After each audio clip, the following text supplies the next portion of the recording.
Hadirin hadirat muslimin muslimat yang dimuliakan Allah subhanahu wa ta'ala. Sampai masanya tiba, datang malaikat membawa kain kafan min nur, dari cahaya. Lalu malaikat menampungnya, keluarlah roh. Sejuk terasa dari kaki, naik ke atas, naik, berhembuslah dia dari mulut. Wa nafakhtu fihi min ruhi, aku hembuskan, aku tiupkan. Dulu waktu masuknya ke tanah, ke daging itu ditiup, maka keluarnya pun juga keluar. Maka mata memandang, ruh keluar. Biji mata memandang, keluar biji mata. Makanya orang yang mati itu matanya terbuka. Makanya yang pertama kita lakukan menengok orang mati adalah memejamkan mata. Allahumma ghfir li abdus samad warfa' darajatahu ma'al ghabirin, inna lillahi wa inna ilaihi raji'un. Makanya saya jarang-jarang datang bila ada sebut, Ustaz ada orang meninggal dunia, sudah lama, baru sejam, nanti saya datang. Sebab apa? Saya takut nak pejamkan mata dia. Agak-agak sudah dipejamkan orang, baru saya datang. Saya datang, dah 3 jam, 4 jam, alhamdulillah saya datang. Belum tutup lagi. Iya. Kenapa? Menunggu Ustaz Somad. Paksalah saya tutup.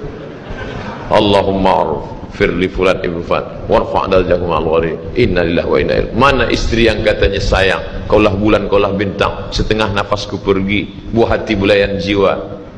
Ketika roh ada dari jasad, memang betul kata dia sayang, tapi manakala roh keluar dari jasad, dia pun takut menengok mata kita.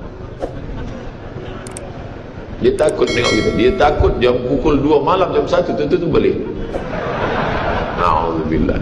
Begitulah kalau kematian sudah tiba. Sampai pada akhirnya dia tutup, innalillah wa inna ilaihi raji'un.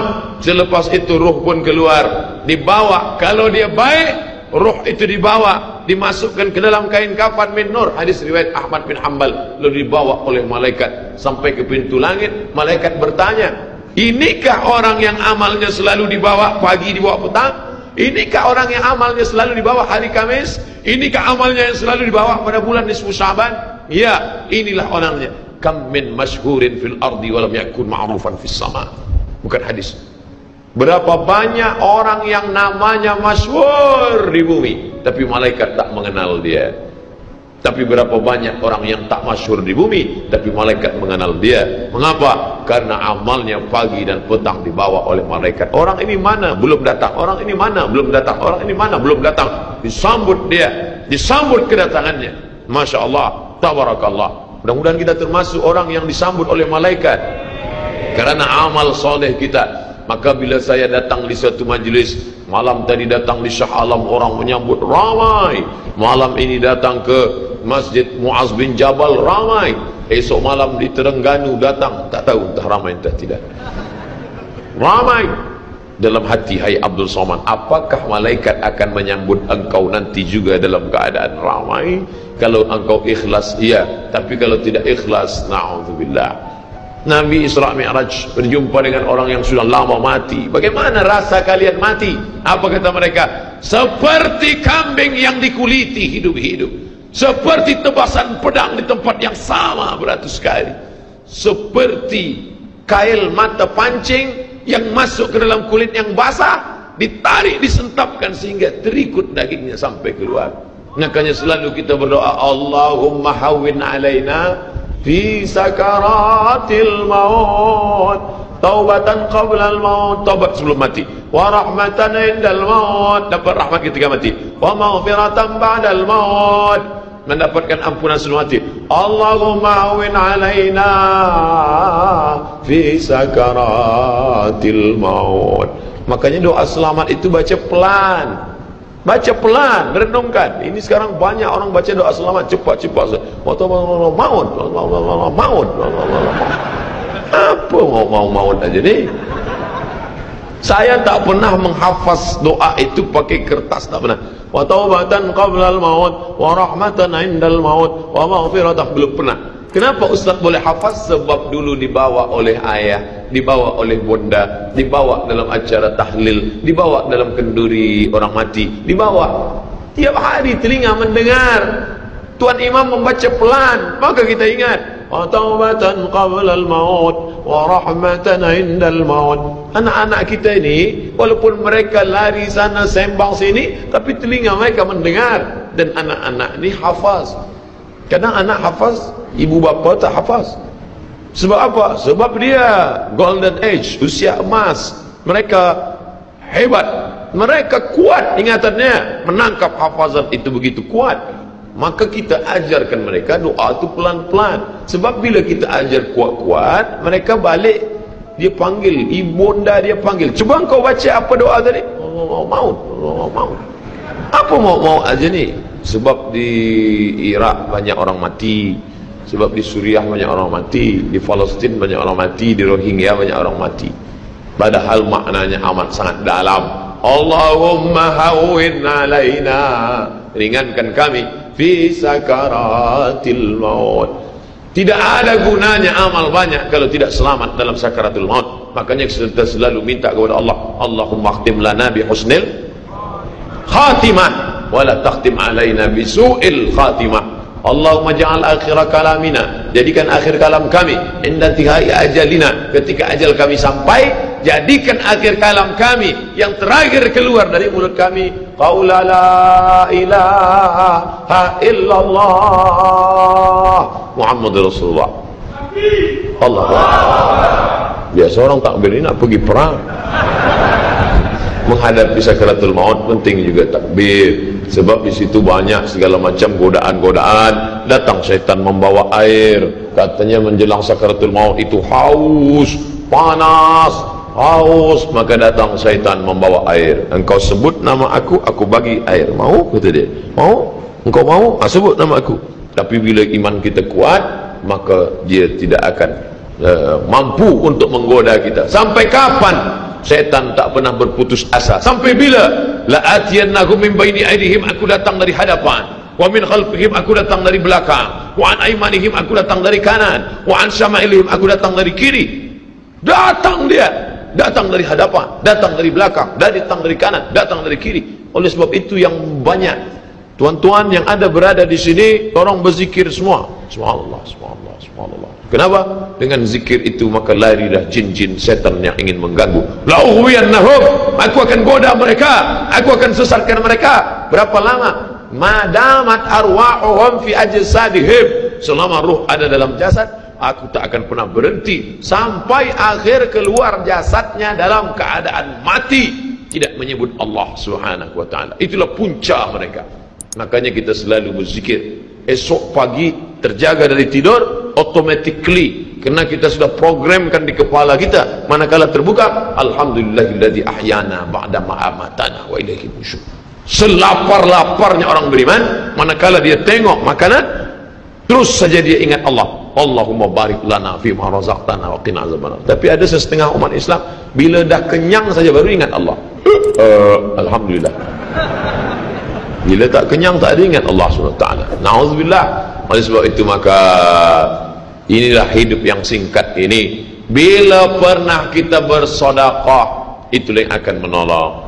Laula akhartani ila ajalin qarib, kalau engkau beri aku umur panjang ya Allah, apa yang akan kulakukan?